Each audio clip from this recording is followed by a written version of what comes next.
Nope.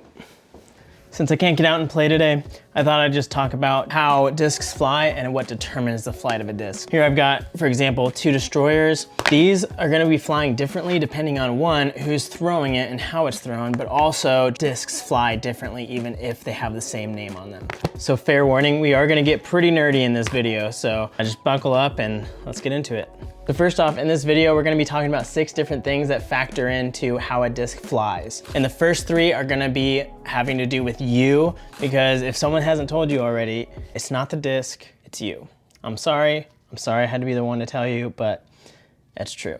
And the second 3 have to do with just the disc itself. And just getting right into it, the first thing that affects the flight of a disc is how fast you throw it. So I hit on this a little bit in one of the first videos I ever made on this channel, but when you're talking about the flight numbers of a disc, that third number is turns. And what that is also referred to as is the high speed stability, meaning when it's going at a high speed, how stable is it to hold that straight line? That's why it's a negative number. So the negative means it's not stable, and so it's gonna turn when it's thrown fast. But that also depends on how fast you throw it. For example, with this disc, for me, it's a turnover disc. So when I throw it at a lower speed, this doesn't go super far and it just goes straight and fades to the left, it dumps left. And when you're starting out, that's about how almost all discs fly. Then when I actually throw it on a drive, I can actually throw it on a slight hyzer and it pops up and it actually finishes to the right for me. Because when I throw it faster, then it's just gonna turn over more. Then if I give this to a pro like Eagle McMahon, he can probably put this on like a huge angle like this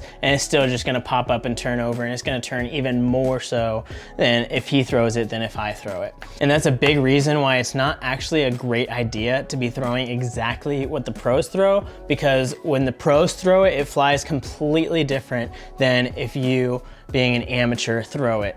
Unless you're throwing it like 500 or 600 feet like they are, then sure, throw what the pros are throwing. But if you don't, if you throw like 400 or less, which is the majority of disc golfers out there, those discs are gonna fly a lot different for you than for pros. Hey bud. Yeah? I'm not gonna play with you right now. I've gotta film this video. Okay. You go upstairs, go take that to mom. Then getting into the second reason, the second factor that goes into how your disc flies is how clean you throw it.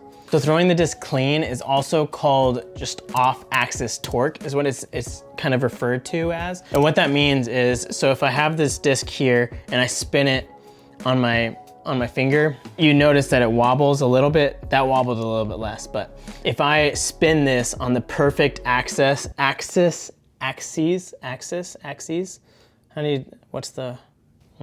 if I spin it on that perfect plane that the disc is on, it's not gonna wobble. And people refer to that as throwing clean or throwing not clean. And just about everybody has wobble. The only people that don't have wobble or have minimal wobble are pros, and that's why they can throw it so far, is because they throw it so clean and on this correct axis. Now, how the disc flies differently because of that also has to do with that high speed stability. The stability also refers to that off-axis stability. So when a disc is more understable or more prone to turn, like this disc, whenever you throw it not clean and with that off-axis torque, it's gonna wobble out of your hand and it's gonna turn even more than it's really supposed to. And this is also why when people suggest discs for beginners, they suggest understable discs or straighter discs.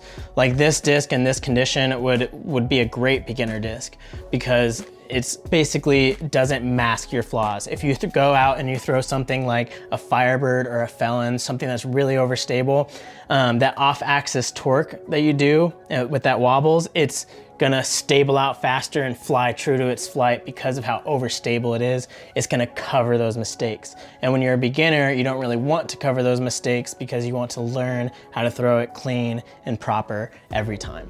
So. And the third factor is how you throw it. And what I mean by that is what angle you're throwing it on. Are you throwing it nose up? Are you throwing it nose down? Are you throwing it high? Are you throwing it low? Just how you throw it affects the flight of a disc. So I can take this and I can throw it just at a really high angle. And because I throw it high and it's going forward with the nose up, Basically what it does is when the disc is going forward, there's more air and wind. And what that does is it's gonna slow down your disc and take it really high, and then it's just gonna stall out and fade out to the left. And so you can throw this and it's not gonna turn even at the same speed that I threw it on that earlier throw. And it's just not gonna turn because if you put it on nose up or if you throw it high, it's just gonna fly straight and finish to the left. That's all it's gonna do. And just about any disc will do that if you throw it nose up. To get the proper flight out of it, you wanna throw it just slight nose down. That's the way that's most aerodynamic for the disc. How it is most aerodynamic, I don't know. I am not a physicist. I'm not a scientist.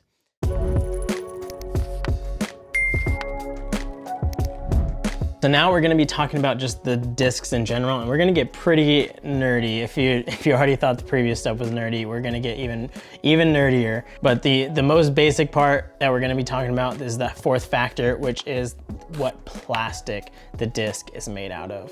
So talking about different plastics, there are two general categories of plastic. You've got your base plastics, and then you've got your premium plastics. So here again, I've got my Rock 3s. The base plastic here is going to fly more understable or less stable than this Champion or premium plastic Rock 3. Why this is, I'm not 100% sure, but in general, across the board, if you get the same disc, one's base plastic, one's premium plastic, a majority of the time, that premium plastic disc is gonna be more overstable and fly more stable than the base plastic disc. And that's another reason why for beginners, I recommend more base plastic discs because they fly a little less stable than the premium plastic brothers, so.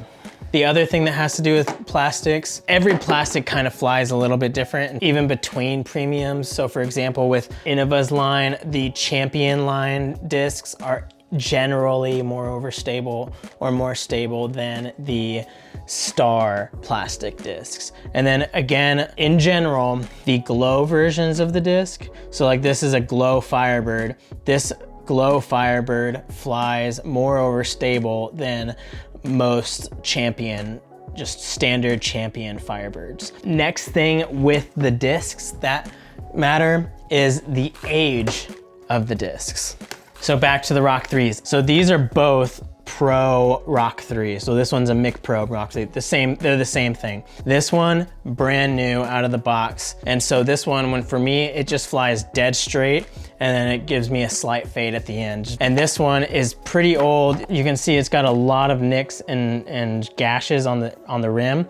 So this one's been in the bag for a few years, and this one, again, it turns for me a lot. So as discs age, they become more understable. So they turn more, they lose that high speed stability in them. And people love that. Like I love a beat up Rock 3. I think they're the best understable mids on the market. I love them. And then the last is just the inconsistencies of discs. This is where it gets kind of nerdy. If you didn't know, there are actually inconsistencies between discs. Going back to the beginning of the video, I had these two Star Destroyers. They are both destroyers, they're the same mold.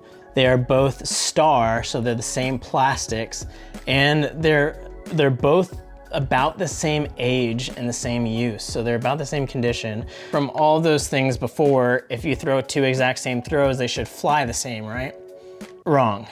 Destroyers are notorious for this, but this is pretty common across all companies and all discs. If you throw these both the same, this one over here is gonna fly more overstable than this purple one here. And that's because of inconsistencies with discs.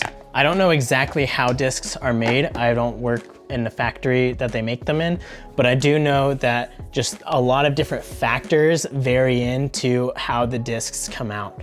I've heard it compared to baking, but I'm not really a baker. So when I hear an analogy about it, I connect most with brewing coffee because I'm a coffee nerd. So with coffee, if you didn't know, there are people who are super nerdy about coffee, and you could go in and brew exactly the same, and people try to make it most consistent as possible. They have their beans kept at a certain temperature and condition. They grind it to the same exact grind size every time. They try to keep it within a certain window of age. They even regulate the water temperature and make sure it's at a certain temperature every time they brew. There's people that even treat their water so that it's the same minerals in the water every single time. And you can regulate all those things and keep all of those things constant and the same. And every single time, you are going to have a different cup of coffee every single brew. They're generally the same, but they're all slightly different. It's kind of like if you go to Starbucks. If you go to Starbucks every day, order the same exact cup, they're gonna be doing the same exact thing, but each cup is gonna be slightly different depending on just a bunch of different factors of that day. The same thing is true with discs. They use the same mold, they use the same ingredients for the plastic, they try to do it in the same exact conditions, but everything, it's just completely inconsistent in terms of how fast it's gonna cool, the air pressure, literally anything can change it ever so slightly.